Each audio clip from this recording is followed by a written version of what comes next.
Karibuni, karibuni family. Yeah, I have been struggling with these lights, my light balance today. I have my summer skin tone, if you can tell. But it's all right. It's all right. We're here. We're here. That's why we are Vutaring our stools. Karibuni fam. Yeah, I like my earrings. And also I couldn't pick. I was trying to pick between three of them. It's hair day, if you can't tell. It's all right though. It's alright because I always have a wrap anyways. I was trying to pick between these. These are actually one of my favorites because I'm rocking like a heart-shaped something. So it's usually between these. And then because of the color situation, I was like maybe these. I don't know. What do you think? What do you think?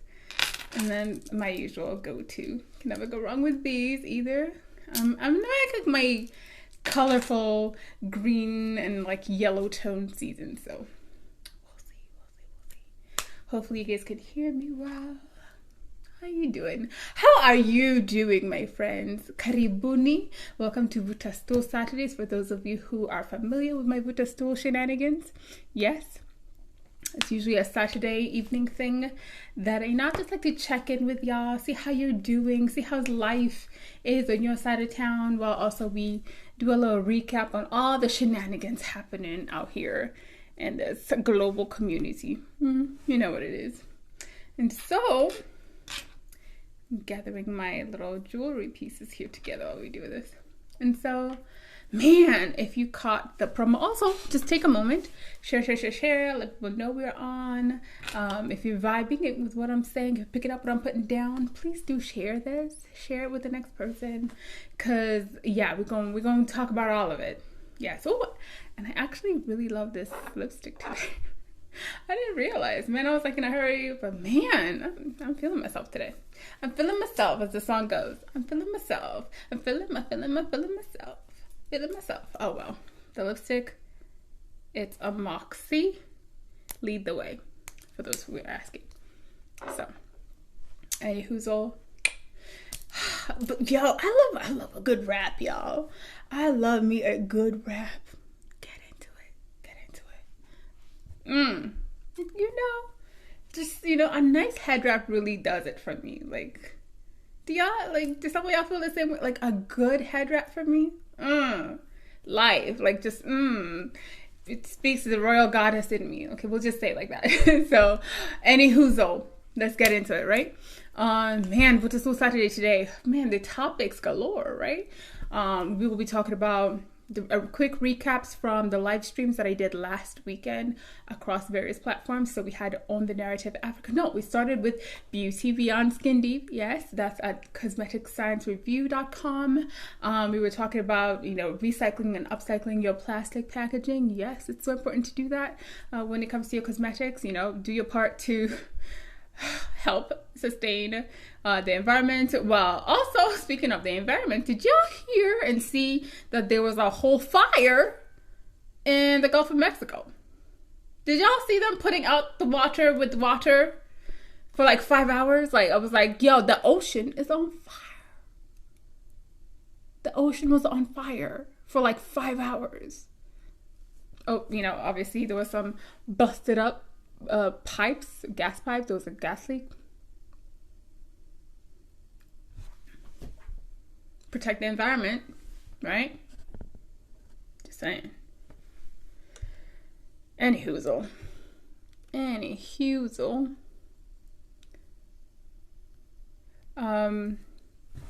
Yeah, so it's we sit here and we do all our little parts hoping to, move the needle towards, desirable outcomes, and then stuff like this happens, and Mother Nature's screw y'all, forget all y'all. I understand. I feel for her. I do, because humans, greedy humans, you know who you are. Anywho, that was on Beauty Beyond Skin Deep on Cosmetic Science Review. You can find that. I'll include in the tags. And then after that, we had On the Narrative Africa, which I have been loving the conversations that I'm having. And our current theme has been language, right? The importance of language, especially our indigenous African languages, because there's so many of them across the continent. And the important part is to reclaim the value and significance of our indigenous languages across the continent and throughout the diaspora, and also encourage other people who may be interested in learning. Why not? You know, I mean, what was his name? The guy who was on Power. I know his name. He's engaged to this Tanzania girl. Oh Lord, I know his. I bet you I'll remember as soon as I get off this live. Power. You know him, the Niger guy. He's just amazing dude. He did a promo for Kiswahili learning book that he created with his partner, and I'm here for it. I'm here for folks doing their part to connect back to our African roots, to connect back to our own indigenous languages, and also I'm all for the evolution of language and whatever our lexicon happens to be wherever we are across the globe. And we see that even with Ebonics and Sheng for Kiswahili and any other slang deviation from the grammatically acceptable versions. So that was on the Narrative Africa. So the last one, it was titled STEM for the Culture. Yes, the importance of indigenous languages in STEM education and awareness. So yeah, do check that out. I'll include a link. I know.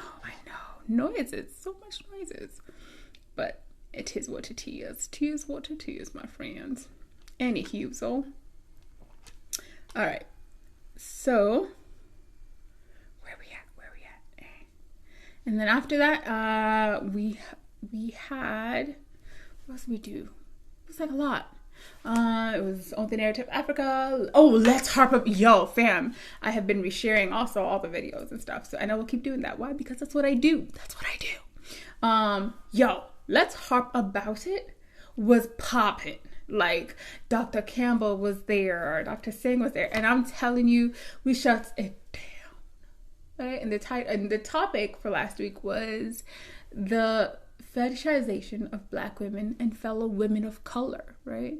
We were addressing how women, particularly Black women and other women of color, tend to get fetishized by society. And it really is, at the end of the day, this clash of cultures and this lack of understanding of like people's cultural affiliations, cultural identity at times. And man, and really understand, like Dr. Kamika Campbell put it so eloquently, where she said, that fetishization does not originate with you as the recipient or the person on the receiving end of that fetishization, whether it's sexual or otherwise. It does not originate with you. It originates from these flawed normalizations in society. It originates with those who have that flawed thinking that desires to simply see you as an object. Yeah, so go check that out. That's at HARP. So it's at harpnow.org, HARPNOWORG. I've dropped that one several times, so it is what it is. Yeah, so it's been busy. And so on top of that, so this week, one of the organizations I also follow and volunteer with quite a bit is the National Academy of Sciences, Engineering, and Medicine. And so this week they had an amazing summit. It was a 2-day summit that specifically addressed DEI in the STEM sectors. And when I tell you that, man, by day 2, I was like, family, like, okay, y'all came correct to this time. Y'all came correct, because I was ready for the okie doke. Y'all know what it is when it comes to these DEI trainings and DEI stuff, especially when it comes to professional spaces, academic spaces. I'm always like, okay, buddy, sure. Kudos. I'm sure you're gonna check out of the box and feel good about yourself. Yay. But man, yo, let me tell you, day two, I was like, okay, ancestors, come on through. Like, it was giving me just like Black excellence.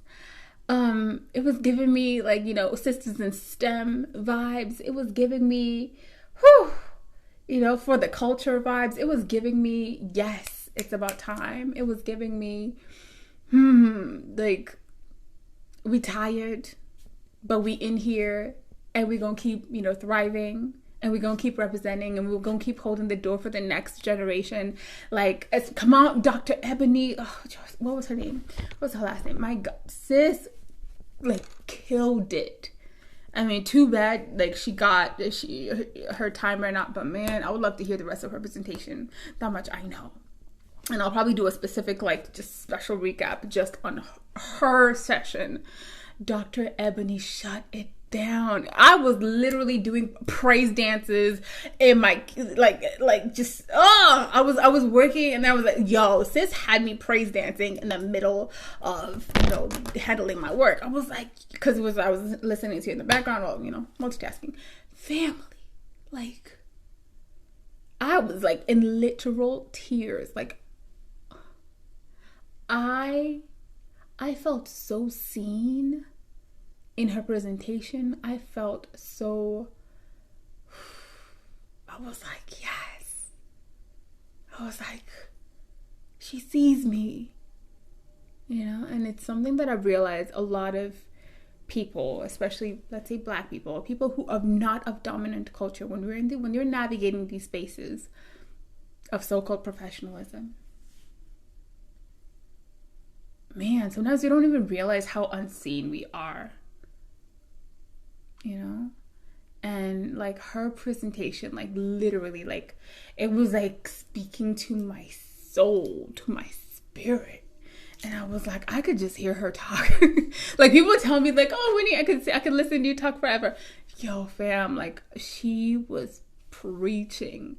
Sure, like, she was presenting, but man, she was speaking to the core. I was like, sis dropped the word auntie.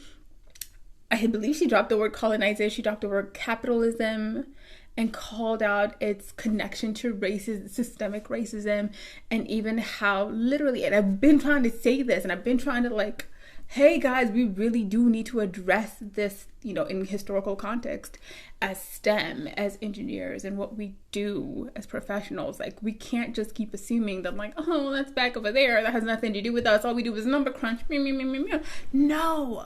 No, because history is absolutely a factor in how we got to where we are today in STEM. Whether you're looking at the horrible medical experiments that we know were done to folks, especially melanated folks across this globe, right? And indigenous people, whether we talk about how communities were decimated through engineering projects, through highway projects, through, misappropriation of funding, which again still goes on today when we talk about gentrification and environmental justice. Like, these are not issues that, like, we'd be like, oh yeah, that was way back then. No. These things continue on today. And I had to correct somebody on a call recently. I was like, hey, gentrification is not something of the past. It's still happening, and it's still going on, and the effects from when it was implemented are still felt today. The ramifications did not end just because the policy was edited. I mean, and again, a lot of these things, they just get rebranded, right? It's not that they get eliminated, they get rebranded. And so, like, it was awesome. It was so awesome.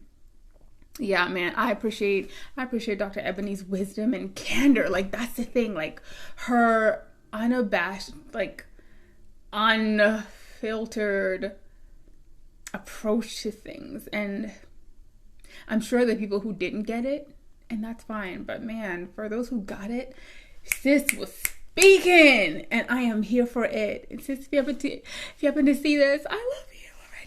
I love her from across the way. She is an auntie in my head. She's auntie, in my head. Not just auntie, she's auntie. If and when I ever meet her, my God, I can't wait. But anywho, yes, that's me. I'm fangirling over another professional. So I do that. I really love when I see my fellow sisters in STEM, or my fellow sisters in any professional space, like, really rocking it. Like, I will forever fangirl for my people, for the culture. I will fangirl, when I see my folks thriving. I love it. Anywho, yeah, and so, even as we're speaking about, DEI, diversity, equity, and inclusion in professional spaces, I mean, we cannot gloss over the grave injustice that Dr. Nicole Hannah-Jones experienced and is experiencing still, right? Because after all, I'm like, right, if you have been sleeping under a rock or living under a rock, please Google her, Dr. Nicole Hannah-Jones, and UNC, the tenure, the fact that they initially were refusing to give her tenure, or rather refusing to vote on it, when literally her position typically came with tenure. So make that make sense. And so many people had to protest and literally have an uprising for her to literally get the basic of what she deserved in the first place. That's the thing. And that's what I keep telling people. Y'all keep taxing Black people over and over for no reason, for the most raggediest of reasons. And actually they had no reason though. That's the thing. They didn't give any justified reason as to why the Board of Trustees was not voting on allowing her tenure. So it was raggedy. And I mean, people have speculated and stated that it's tied to her work with the 1619 Project. And obviously, people on the board, being, more conservative, code words for things. And I mean, at the end of the day, it's this phenomenon. It's not really a phenomenon. It's the reality of what we see time and time again, where, including in professional spaces where we have put in the work, where we are competent, where we're overqualified really, and still have to justify our being there, still have to justify,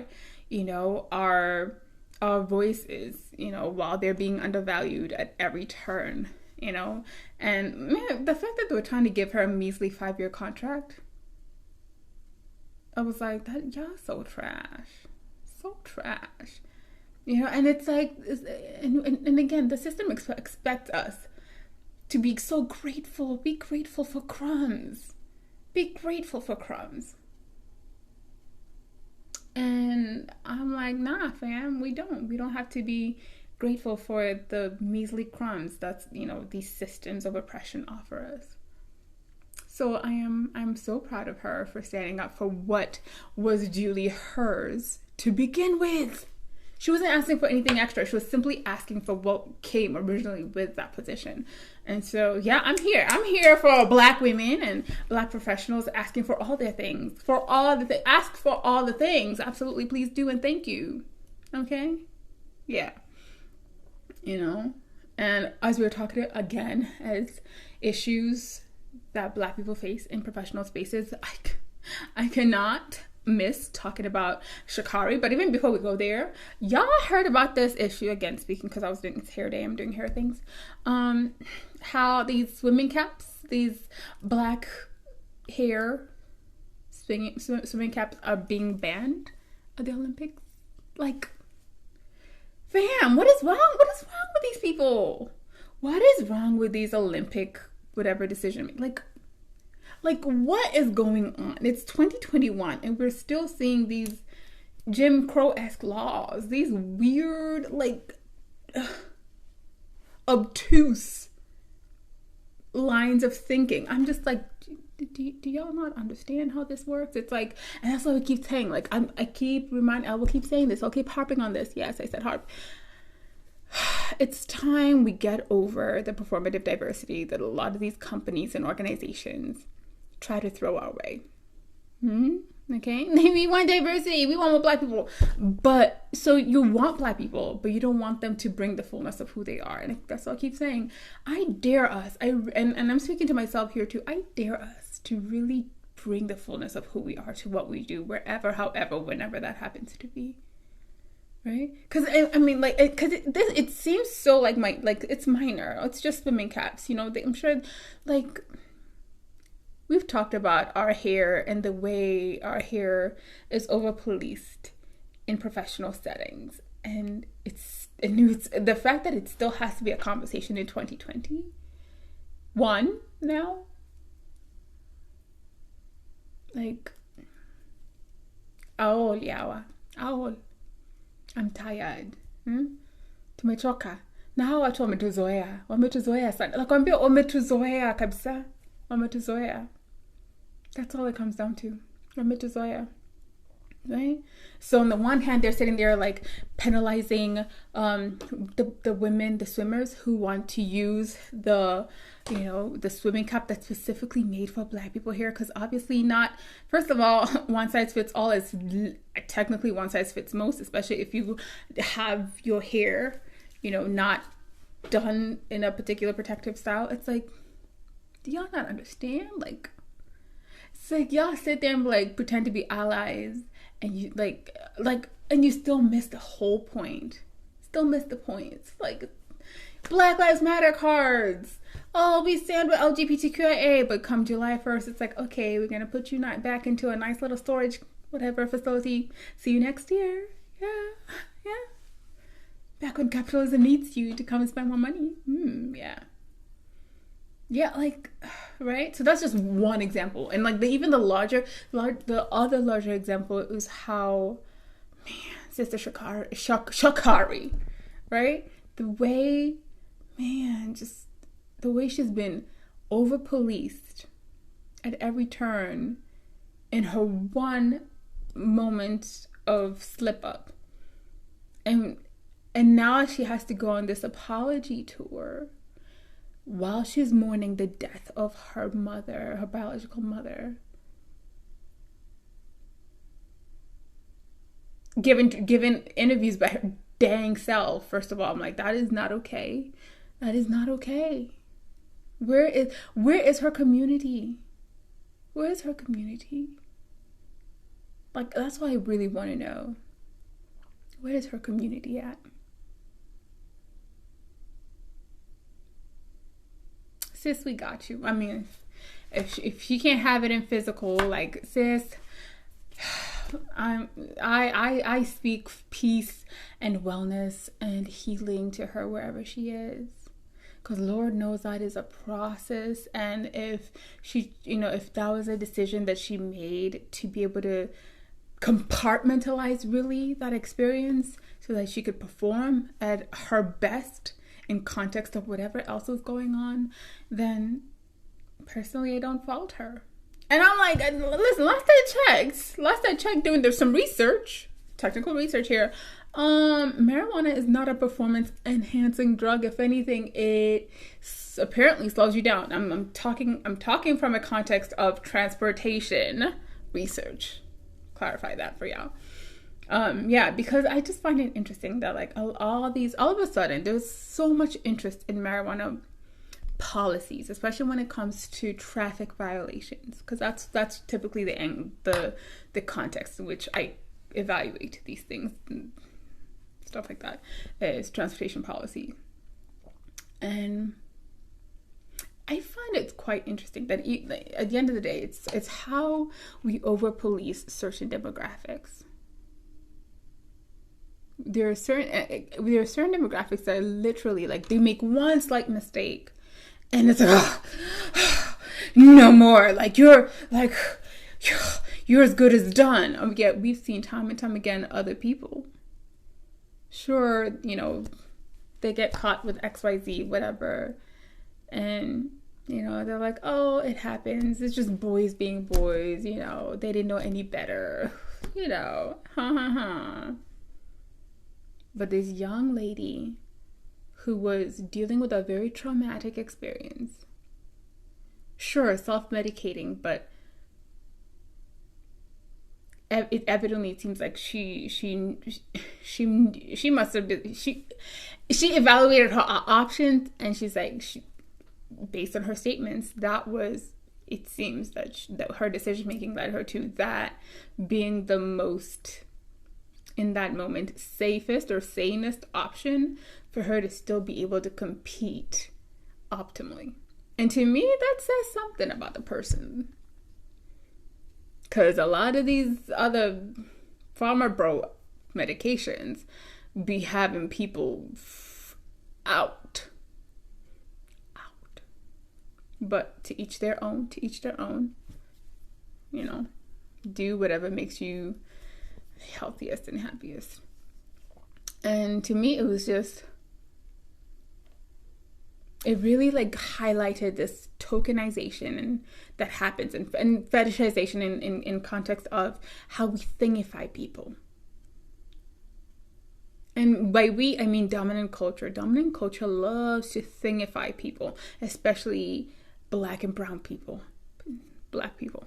They love to thingify us. And it's like, you know, this tokenization that happens, especially also to Black women and Black men, but especially to Black women in and out of the boardroom, in and out of the bedroom, where, you know, they'll be like, I will bring you out when I need to, like, you know, hail you. Look at this thing that I have. Look at this special, you know, toy that I have. And then I'll put you back when I no longer need you. That's what I'm talking about. When we thingify people. You no longer see them as a whole person in need of care and consideration and nurturing and grace and forgiveness at times.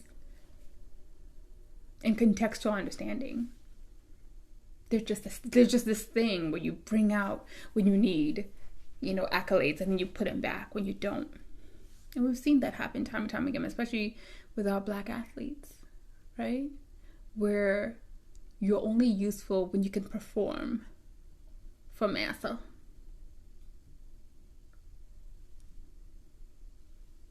You're only useful when you can perform for massa, and then you can go back to wherever you were. Be gone, disappear, let us make our money.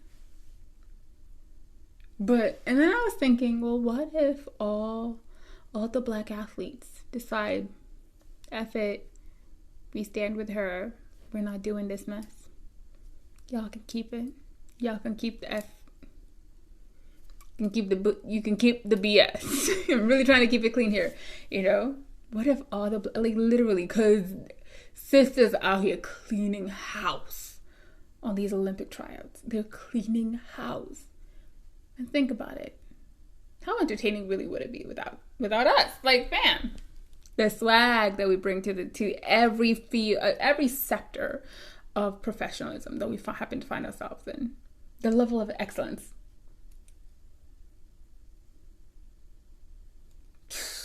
Whether it's in gymnastics, in track and field, in the swimming, like tennis, we constantly see this penalizing at every turn of our Black women.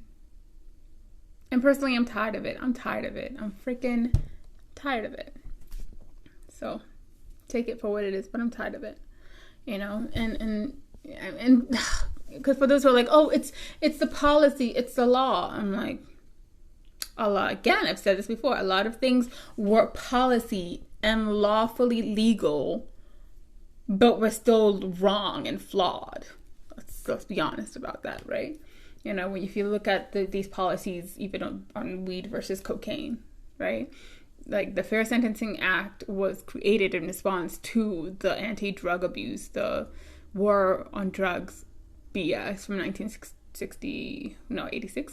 And we saw that the penalties for literally the same drug, right? Crack cocaine versus that powder cocaine. It was like crack for let's say it was for like 1 gram of crack. It was the same penalty if you had 100. You needed 100 grams of let's say cocaine to get the same penalty as 1 gram of crack. And it was also, I mean, they understood what they were doing, and in penalizing one, understanding there was a particular that each drug of choice was used by particular demographics, right? Even when we look at the criminalization of marijuana, look into the history. Who really used it more? Who uses it more? If you look at the harder drugs, cocaine, meth, pharmaceutical drugs, right? Prescription drugs, which is why now they're calling it the opioid crisis. Now it's a crisis. But when it was affecting Black and brown communities, more like harshly. Oh, they're just crack babies. They're a crack epidemic. They are that's even the language. Ooh, even the language around it changes. Oh, it's an epidemic. It's a crisis. They are an epidemic. It's a crisis, and we need to help them. Y'all hear this mess? And they've already started with these fireworks. I hate it. I guess that's 4th of July for ya, for what it's worth. Yeah, so for me, like, whether it's marijuana policies or jaywalking policies or any kind of minor traffic violation that, again, it tends to then lead to the death of Black and brown people, we really have to look into the systemically and intrinsically racist and classist undertones of these issues. And not pretend that, that's just the policy. It is what it is. I'm like, oftentimes policies are flawed, innately flawed, because if the people who created those policies were inherently flawed, what are you going to get out of it? Poor input equals poor output, as we talk about in data and research. So, yeah. And like it really is upsetting that when you turn around and think about, on the one hand, like, y'all just were praising her like 2 seconds ago for like being the fastest woman, right? And like breaking records, and all of a sudden you're like, she's tested positive for XYZ. Now you're gonna penalize her. Like, it's so funny to me. But not funny, haha, but like funny, you raggedy, Yeah. Yeah, I mean, like, let's be honest. If people, like, y'all heard it. There's people still sitting in jails right now as we speak, in raggedy jails, while white people, are literally raking in the money now that this drug has been legalized in many states, and decriminalized in others too. It's so interesting to me how the system is constantly pushing the line for what the boundaries are. Because we even saw with the gymnastics rules about how, you overachieve, and then they're like, oh no, that's unsafe, and we're actually gonna penalize you, right? Black people, and I keep seeing this, how Black people achieve for greatness. We're told, be great, be the best, or like, we get there. And then they're like, oh, no, that's too great. Humble yourself a little bit. Pull it back. And you get penalized for being great. It's like, be great, but not that great. Be great enough. And only to a degree that I can still be, that dominant culture can still be comfortable. That's really what the system keeps saying. Showing. They may not outright say it, but they show it by the way, they penalize and reward certain actions by certain people. Yeah. I've harped enough on that one. And again, speaking of people in raggedy jails, y'all know by now, Bill Cosby's out. And let's be honest, he technically got off on a technicality. Literally, metaphorically, proverbially, however you want to slice it. He got off on a technicality. And, you can say how you feel about these legal loopholes, but at the end of the day, I mean, good for him. He can't be double charged in PA now. And it's to me, it was almost like, duh, we've been trying to tell y'all, like, this system is flawed. Like, it's freaking flawed, and it's flawed because of, again, it was built by flawed, toxic people, men, and now women, who not only uphold these toxic, horrible laws and policies, but who then continue to create similar nonsensical laws. I mean, let's be honest, at the end of the day, like, he admitted to offering these women these drugs that impaired their judgment. And then I believe he did concede to then having adult interactions with them while they were compromised. And the people who were like, oh, but it was a different time. I'm like, but even so, like, I would hope that consent would be a thing, right? And which is, I guess, at the end of the day, that's really what they're arguing. It's like, well, what is consent? And the fact that we have to sit here and like nitpick about like what really does consent mean. If you have to second guess if somebody is performing in a consensual manner, maybe you should not really be doing that. No. Because to me, it just reeks of coercion tactics. That's just Winnie O's opinion. Take it for what it is or leave it. If it doesn't fit, let it fly. To me, it reeks of coercion tactics.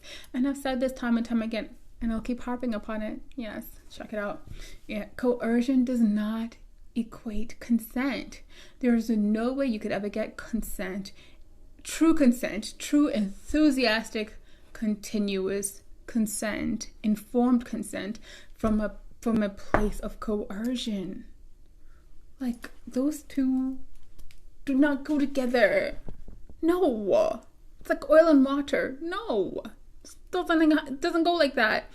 For more on consent topics and discussions, check out www.harpnow.org. Yes, please do. Or on social media platforms at harpnow.org. That's HARPNOWORG. So, that's that. And speaking about harassment and assault, because that's what it is, more people who should be in jail or should be duly prosecuted, is Soho Karen, also known as, her real name is Mia Ponsetto.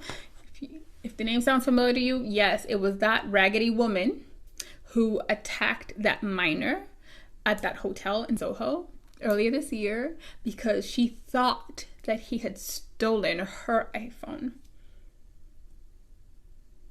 She harassed and assaulted him, and she was due back in court, and she pleaded not guilty. No duh, with her daddy hat. Of course, daddy's gonna pay for it, and daddy's gonna get her. Lucky her, because we see how these things go time and time again, right? They're like, oh, I didn't know. But like with her, it's not even that she didn't know. It's like she's just so smug about it. Like she had no remorse whatsoever, especially on her interview with Gayle King. Like, I was just like, ooh, this girl clearly, this is who she is. It's who she is. It's what she does, and she's perfectly content in her racism. And there's no point in trying to do anything about it with her. Just let her serve whatever her penalties are, and just because there's no unteaching this person, because it was clear she didn't see anything wrong with her actions. That's what it comes down to. So, I'm not holding my breath, because we saw how Central Park Karen and her bird watching incident and accusations came out to be. So I'm not holding my breath. Kudos to y'all. Tis what it is. Tis what it is. Yeah. And also, can we talk for a second? Can we go back to this, like, again, these educational institutions? Because it really bugs me. It really bugs me, like, because we've seen this big push on like DEI and like, equity and inclusion, and I'm like, to me, oftentimes I just see it as performative. It's like this event, this checkboxing event that people do, that organizations do, that companies do, that governments do, to have this like gold star of like, look at the thing that I'm doing. Yeah, look at the thing that I'm thinking about doing. Yeah. When the reality is they're scared of implementing real changes. whether it's in professional settings or academic institutions with the students tend to be the ones actually voicing and calling for real change. It's hardly ever the institution itself, right? Because they're scared of real change. They're scared of real, because it means they have to literally overhaul the system. They have to overhaul the representation in their decision-making bodies. And that is scary for them because it's tied to those what? Donors. They don't want to lose their donors. They're big money donors. Yes, we know. You know, the ones that they're waiting to die off so that they can actually maybe make some changes. I don't know. But it's real. The big donors also tend to be quite conservative in their ways, you know. So instead of implementing real policy changes, we just see these performative diversity, performative allyship. Yes, I said it. Efforts, you know. And I'm not talking just about race. I'm talking about the full intersectional identity spectrum issues, whether that's gender, whether that's, you know, expression, however one chooses to express, whether that's age or ability. Like, yeah, we deserve better. We deserve better from our workspaces, from our academic institutions. Like, we deserve better. We deserve better. And yeah, so for me, I'm looking forward to the day where, you know, we no longer have to like literally keep begging for crumbs of change and then expected to be grateful for it, like the mediocrest of efforts. You get what I'm saying? I guess that's my random hope, I guess. Yeah, so that's that, family. That's Vuta Stool Saturday for y'all. Thank you for watching. Yeah, if you want more about whether it's HARP or the African Engineering News on the Narrative Africa or on Beauty Beyond Skin Deep, or just more of my input and opinions, holla at your girl, you know? Because you know me, I like edutainment. I like fun educational moments because there's opportunity to learn literally like everywhere, and it's important for me. One of my biggest passions is literally just like making the technical practical, and then hopefully making that practical stuff relatable and implementable, really. And actually, before I go, like, people like what I post, man. That's why I love reposting and resharing people's takes on these things, because man, like Clayton Carroll, thank you, shout outs to Clayton P. Carroll the second. Okay, he's been like, I love his, you know, quick Facebook dissertations. Okay, like he's like one of my go-to like folks, if you know me, which I will be resharing on the HARP page, FYI. So be sure to look out for that one. But I love the fact that, man, he put it so eloquently in his take of the raggediness of all this like just mess that's coming to Shakara. Oh, sorry. How do you say it? I want to make sure I'm saying it correctly. Ooh, excuse me. I'm so full. I ate quite a bit today. How do you say her name? Shakari. It's Shakari. That's Shakari. Just want to make sure. It's like, yeah. So, and also, I loved what Marissa posted. Hi, Marissa. Marissa Calhoun. You can find her on the Twitters, on the Instagrams. Yeah. That's at M_Calhoun, CALHOUN_. And I loved how she stated, instead of a convo about Olympic rules, let's discuss how Black girls often self-medicate, self-harm, or project because the world holds no space for us to be vulnerable. To be vulnerable, make mistakes, or process our trauma. Yeah, that was attacked to Sha'Carri Richardson.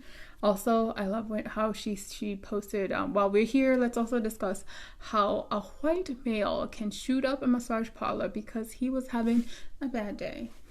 Okay?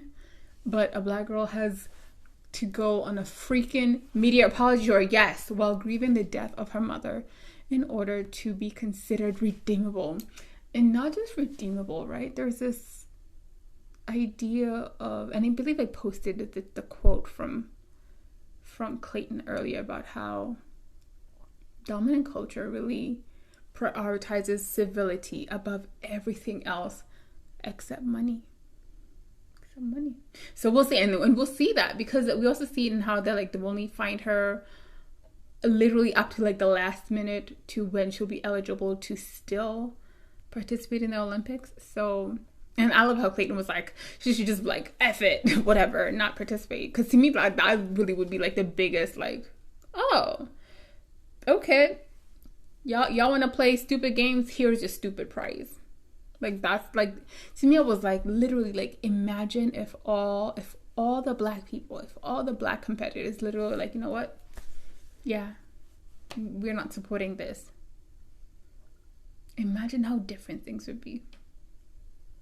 Let them have their boring games. Let them have their boring reindeer games. That's I stand with Clayton on that one. I stand with Sha'Carri Richardson on that one. You know, because I mean, even the American Addiction Centers, said, I was looking into. I was well, what's the retention rates on these drugs and whatever for testing? And the data shows that after last use, cocaine or its metabolites typically can show up on the blood or saliva test for up to 2 days. That's cocaine, 2 days. And on a urine test for up to 3 days, and on a hair test for months or years to come. A heavy user can test positive on a urine test for up to 2 weeks. But obviously, other factors can influence how long it stays in someone's body, such as metabolism, weight, or dose. And then I was looking, I was what are these, how do these other drugs fare? And let's be honest also, just because something is noted in these tests doesn't necessarily correlate with level of impairment, right? Because that's also determined by all these other factors, right? How heavy of a user are you? Are you a habitual user? Your weight, your health, and how your metabolism process all that stuff, and so on and so forth, and you can your base health, all that good stuff.